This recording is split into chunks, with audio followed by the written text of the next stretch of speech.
Sarah Miller had spent hours convincing herself she should go. She had sewn a simple navy blue dress, curled her hair perfectly, and even tried to rehearse a polite smile. Tonight was her son Ethan's charity gala, a grand event filled with wealthy donors, executives, and influencers. And she was going to be there, because he asked her to come. Yet, the moment Ethan saw her standing near the entrance, his face hardened. He didn't smile. He didn't hug her. He barely acknowledged her. "Mom," he muttered, his voice flat.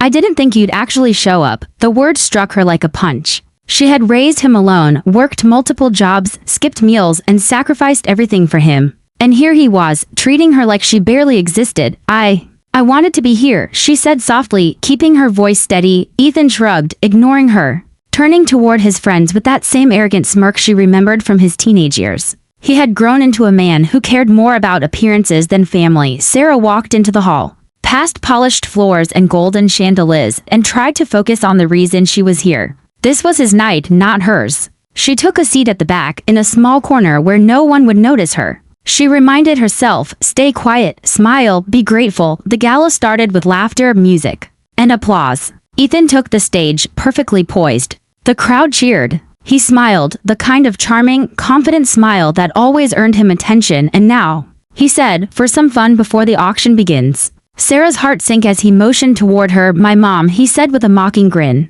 "She's here somewhere, probably nervous. Let's give her a warm round of applause." The room erupted with laughter. Sarah's face burned. She clenched her hands in her lap. Her own son had humiliated her in front of hundreds of strangers. "She's boring," Ethan continued, his voice dripping with arrogance. "She never did anything exciting. Never inspired me. Never achieved anything worth mentioning." The laughter grew. Sarah felt frozen, invisible. Years of sacrifice, love, and sleepless nights for her son were reduced to a joke on stage. She wanted to disappear. Then a voice cut through the noise. $1 million. The room went silent. All eyes turned. A tall man in a sharp gray suit walked confidently forward, calm, unshakable. Serious, he looked at Sarah, not Ethan, and his gaze made her feel seen. "I'll pay $1 million, he said slowly, deliberately, because this woman is priceless." The hall gasped. Ethan's smirk faltered. The man continued, addressing the crowd. "You may think she is worthless, but she raised a child alone. She sacrificed everything.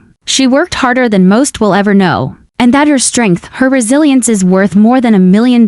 Applause erupted. Sarah's legs shook. She could barely breathe.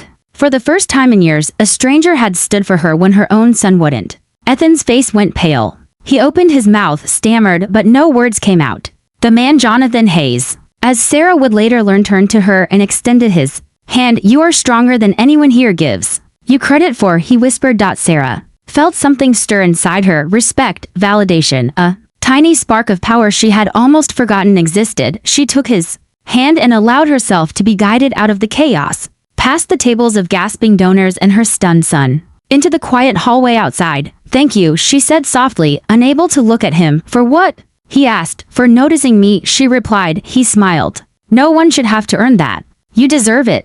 Always have." That night, Sarah didn't go home to apologize or explain. She didn't answer Ethan's frantic calls. For the first time, she realized she didn't have to. She realized that her life, her value, was not defined by her son, by anyone, or by the laughter of strangers. It was her own, and this was only the beginning. The next morning, Sarah woke with a strange mixture of disbelief and determination. Her phone buzzed endlessly with notifications, videos of the gala, posts, shares, comments. Everywhere, people were talking about her son's humiliation, and about the stranger who had defended her. Sarah didn't know his name yet, but she remembered the strength in his voice, the calm confidence in his eyes, the way he had made her feel seen, respected, alive. She sipped her coffee slowly, letting it warm her hands and her heart, feeling a strange sense of power she hadn't felt in years. The office was unusually quiet when she arrived. Normally, her co-workers barely noticed her or dismissed her quietly. Today, there were whispers, sit-along glances,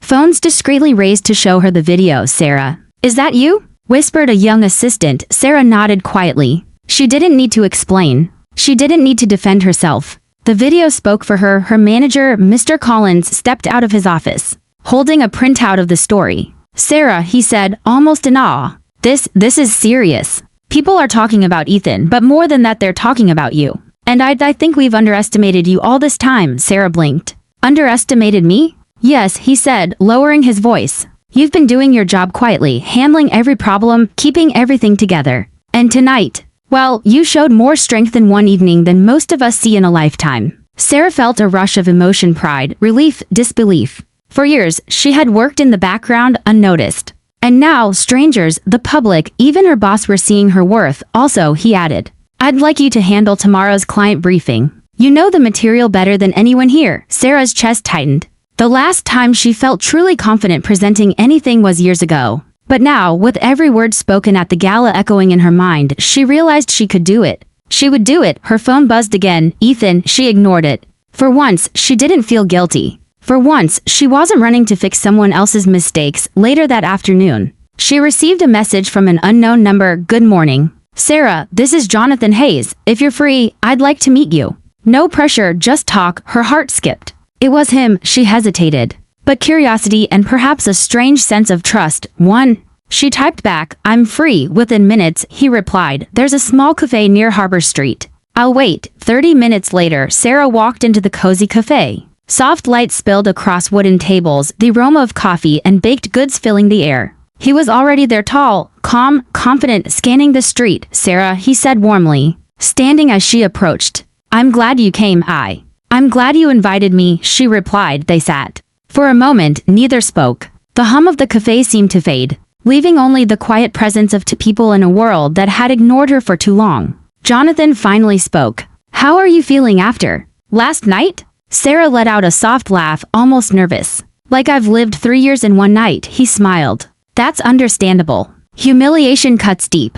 But so does validation. Sarah looked at him. Why did you do it? Why step in for me? Jonathan leaned back, thoughtful. Because I saw someone I recognized. My mother, she was like you. Strong, quiet, giving more than she had. And she was taken for granted. When she passed away, I promised I'd never stay silent when I saw another woman being diminished. Sarah's chest tightened. She understood in a way she hadn't expected. The world had told her she was invisible. He refused to. A silence fell. Then Jonathan smiled. You don't owe your son anything tonight. Not your forgiveness. Not your attention. But you deserve to know that someone sees you. That your worth is real. Sarah blinked, tears pricking her eyes. I've never been seen like this. You are remarkable, Sarah, he said softly. Not because I say it. Because it's true. For hours, they talked about their lives, about strength, about survival. About dreams that had been buried under responsibility and shame. He listened, never judging, never interrupting. Simply witnessing her story. By the time they left the cafe, Sarah felt lighter. Empowered in a way she hadn't felt since she was a young woman with ambition, hope and dreams. Her phone buzzed again. Ethan, this time. Desperation was clear in his messages. Mom, please, call me. Everything's falling apart. Sponsors, donors. Everyone saw, please. Sarah looked at the messages but didn't reply. Not yet. She had discovered something important. Her worth didn't depend on anyone's approval. Not even her son's. Instead, she whispered to herself. A small smile forming. It's my turn now, and for the first time in years, Sarah felt like she was stepping into a life she controlled. A life where she mattered, a life that had been waiting for this moment all along.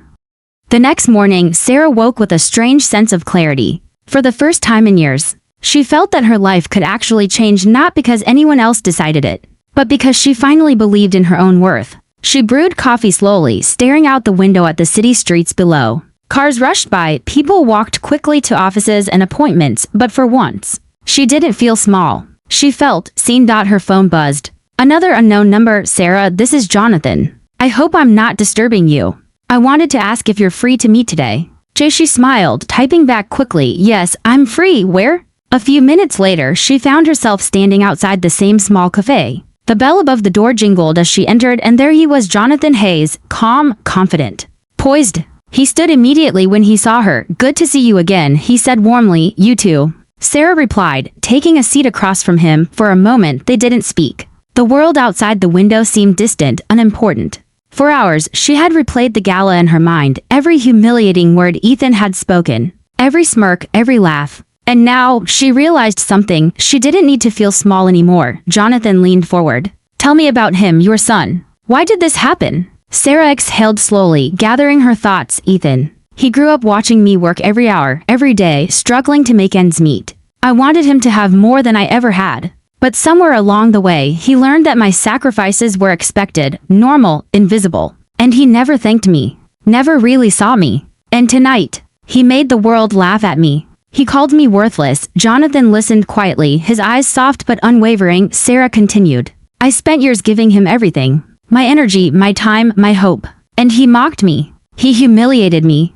In front of everyone, Jonathan nodded slowly. You're not worthless. Anyone who says that about you, especially someone who grew up seeing your strength, reveals more about themselves than about you. Sarah's chest tightened. She wanted to believe him, but old fears lingered. She had spent so many years doubting herself, shrinking herself to make life easier for others. Could she really step into this new truth? Jonathan smiled faintly. Last night, the world saw what you already knew. You are remarkable. And people noticed. Videos, articles, comments, they're everywhere. Sarah felt a strange mix of embarrassment and relief. The humiliation hadn't disappeared, but it had been reframed. Others were finally seeing the woman she had always been. Why do you care? She asked quietly. Jonathan shrugged. Because I've seen women like you struggle. My mother was one of them. And I promised I'd never stay silent. When I saw someone with strength being treated as if they were invisible, Sarah felt tears prick her eyes. For years, no one had stood up for her. Tonight, a stranger had reminded her of her value. They talked for hours.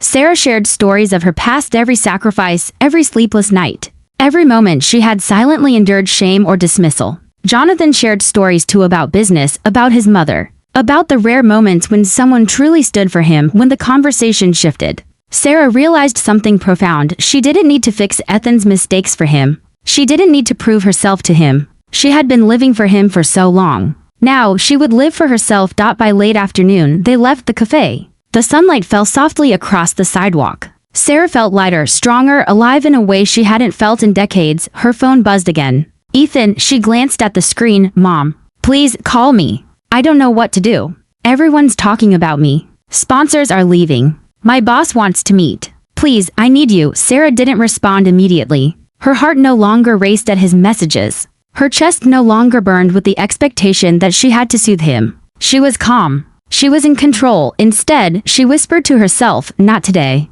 It was the first boundary she had ever set with her son, and it felt liberating. Later that evening, Sarah returned home. She sat on her couch, reflecting on everything that had happened. Her heart still raced thinking about the gala, Ethan's cruelty, and Jonathan's intervention. But she realized something even more important. This was her life, and she had power over it. She didn't yet know the full extent of what was coming, but she felt ready. Ready to step into her value, ready to reclaim her dignity, and ready to face her son with strength she hadn't known she possessed. Tomorrow, she would speak to him, but not the way she had in the past. She wouldn't apologize for his behavior. She wouldn't excuse him. She would stand tall. She would remind him and the world that she had worth. And as she drifted to sleep that night, a quiet smile touched her lips. For the first time in her life, Sarah felt like she wasn't just surviving. She was about to rise. The next morning, Sarah woke with determination. The humiliation from the gala still lingered, but it no longer controlled her. She sipped her coffee, her hands steady, her mind clear. Today, she would reclaim her power, not just for herself, but for every moment she had been overlooked, ignored, or dismissed. Her phone buzzed. Ethan, dozens of messages, pleading, apologizing, desperate. Mom, please, I messed up. I need you. Everyone's talking. Sponsors are leaving. I don't know what to do. Sarah stared at the messages, her chest steady, no panic rising. This time, she didn't feel compelled to run to him. This time, she wasn't scared. She typed a simple reply, "We will talk later." She dressed carefully, choosing a navy blazer over a soft blouse, her hair perfectly styled. Today, she would face him, and this time, she wouldn't be the scared, small woman he had mocked. By late morning, Ethan was pacing outside her apartment. His polished confidence from the gala was gone. Now, he looked vulnerable, broken, desperate. He saw her coming down the steps and rushed toward her. "Mom," he said, voice shaking, "please. I didn't mean any of it. I was stupid. I don't know what I was thinking." Sarah stopped him gently. "Ethan, look at me." He obeyed, eyes wide, guilt written across his face. "You called me worthless in front of everyone," she said softly, deliberately, letting each word land. "Do you know how that feels? Not just to be hurt, but to be humiliated by someone you raised? Someone you claimed to love?" Ethan swallowed. I know. I wasn't thinking. I wanted to impress everyone. I thought it would be funny. I didn't realize." "You didn't realize," Sarah repeated, her voice calm but firm. "Because you've never paid attention. You never saw me. You never asked, never cared, never acknowledged what I gave you." Tears gathered in Ethan's eyes. "I'm sorry. I swear I'm sorry." I never wanted to hurt you. Sarah studied him, every tremble, every tear. She wanted to believe him, but she knew the apology had to be earned. Not given freely. I'm not here to fix your reputation, Ethan, she said. I'm here to show you the consequences of your actions. You humiliated me, publicly. You mocked my sacrifices. You turned me into a joke. And now, you will face that truth. He nodded, swallowing hard. I understand. You will apologize, she continued, not for your sponsors, not for your image. Not because it looks good. You will apologize because it is the right thing to do. You will stand in front of the world and acknowledge what you did, honestly, without excuses. Ethan's voice shook. Yes, Mom, I will. I promise, but... Will you forgive me? Sarah shook her head slowly. Not yet. Forgiveness is earned. And respect, even more so. He looked crushed, but he accepted it. The tension in the air was thick, but there was also a strange relief. For the first time, he understood that actions have consequences and that his mother was no longer a woman who could be taken lightly. The next day, the apology went viral. Ethan appeared before the camera, tears in his eyes, hands shaking, voice trembling. I hurt the woman who gave me everything. I disrespected her publicly and I am ashamed. My mother is the strongest person I know. She deserved honor, not humiliation. And I hope, one day, to earn the right to be in her life again. The world reacted. People praised his accountability. Sponsors returned. Donations resumed. But more importantly, the message was clear. Sarah's dignity could not be broken. News outlets started reaching out to her. Women's groups asked her to speak. Small businesses invited her to share her story. Hundreds of messages flooded her inbox, many from single mothers. Your courage gave me strength. I left a toxic home because of you, Sarah smiled. Tears sliding down her cheeks, not from sadness, but from the realization that her life had impact far beyond what she had imagined. Then there was Jonathan. He called that evening. Sarah, would you like to have dinner with me? She didn't hesitate. Yes, dinner was easy, natural. He didn't treat her like a project or a charity case. He treated her like she mattered, like her voice counted, like she was the woman she had always been before the world tried to diminish her. At the end of the evening, he asked gently, have you thought about starting that craft shop you always talked about? Sarah laughed softly. I think I'm ready. Jonathan reached across the table, holding her hand gently. Then let's build it. For the first time, Sarah felt she was stepping into a life she truly owned. Not just as someone's mother, not just as someone's helper, not just as a survivor, but as Sarah Miller, strong, unshakable, empowered, and unstoppable. She looked out the window at the city lights that night and whispered to herself, no one will ever define my worth again, and with that, she knew she would never look back.